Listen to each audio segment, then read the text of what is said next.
1 meter on a MotoGP track is a distance that can vanish in the blink of an eye. But the horrific incident at Turn 10 in Catalunya between Pedro Acosta and Alex Marquez leaves the paddock with a chilling question. Why did Acosta's machine decelerate so violently without a single flash from the brake lights? Was this a calculated risk gone wrong, a rare lapse in human judgment, or an invisible mechanical failure deep within the electronics? We're diving into the telemetry, the technical breakdown, and the official team statements to uncover the truth behind this collision. You won't want to miss this. And I don't care what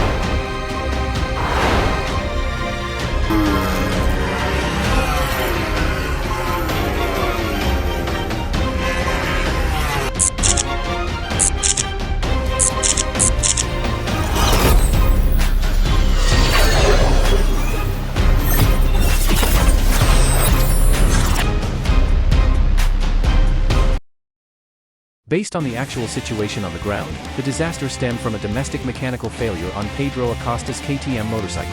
While in high gear and pushing his bike at maximum speed towards Turn 10, Acosta's bike suddenly experienced a technical problem with its engine.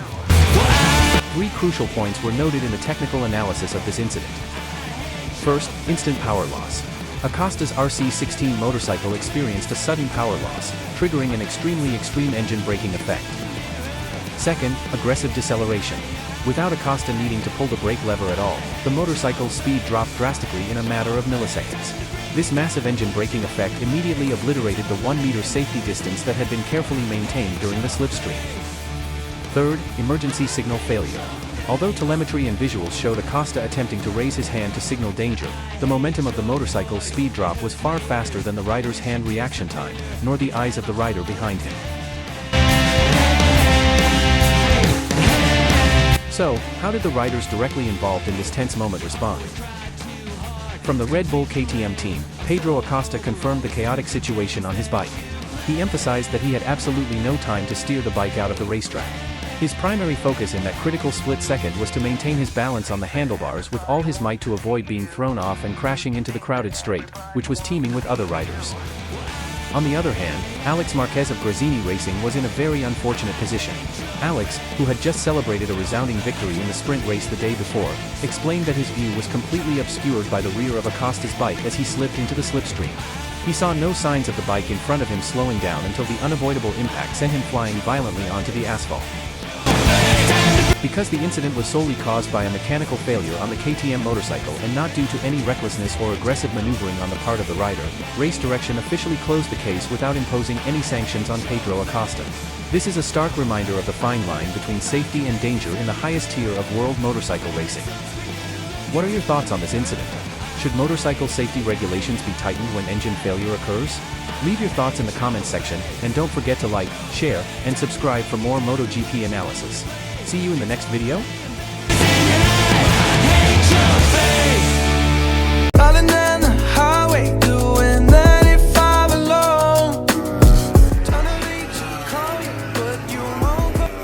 Here are the facts about Marc Marquez's situation at the start of the 2026 season. Serious injury. Marquez suffered a complex right shoulder injury in a crash at the Mandalika MotoGP in Indonesia in October 2025. Physical impact. The injury plagued him throughout 2026, causing pain and limited mobility on the motorcycle, particularly when turning right. Long absence. Due to the injury, Marquez was forced to miss the final 4 races of the 2025 season and was sidelined for the start of the 2026 season. Condition in 2026. Despite his return to racing, Marquez admitted that he was not yet at 100% physical condition and was not as strong as before, which limited his ability to perform at his best at the start of the 2026 season. Struggling to compete. In several early races in 2026, he struggled to fight for the front row, podium, and even admitted that he could only survive rather than attack. Yeah, you switch things up, now you seem but not to me. But was that even for? Was you playing your games?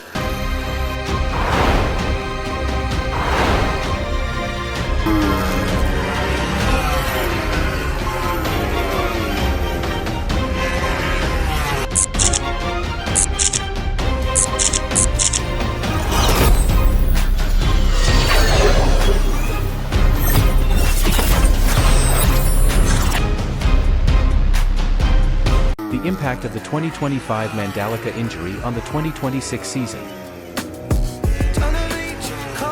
the Mandalika turning point and pre-season disruptions. The competitive landscape of the 2026 MotoGP season shifted drastically following a major incident at the tail end of 2025. Marc Marquez, originally projected as a top title contender with the Ducati Lenovo team, was forced to face a harsh reality after a high-speed crash at the Mandalika circuit. The resulting injury to his right shoulder was no mere bruise, it was a physical trauma that shattered his rhythm heading into 2026. Instead of maximizing his adaptation to the new bike, Marquez spent the winter hiatus in rehabilitation. This directly eroded his competitive edge compared to rivals who entered the season in peak physical condition. Technical hurdles and lost fluidity on the Ducati GP26.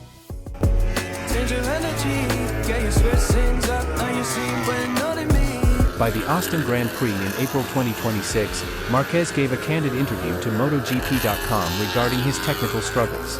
The primary issue centered on a loss of fluidity, the hallmark of his signature aggressive riding style. Aboard the Ducati GP26, Marquez admitted to feeling like a stranger to his own machine. This discomfort was most palpable during the race's most crucial phases, particularly the opening laps when the Michelin tires were still fresh. Without optimal shoulder strength, he was unable to master the Ducati's demanding handling, often leaving him trailing in the hunt for the lead as soon as the lights went out.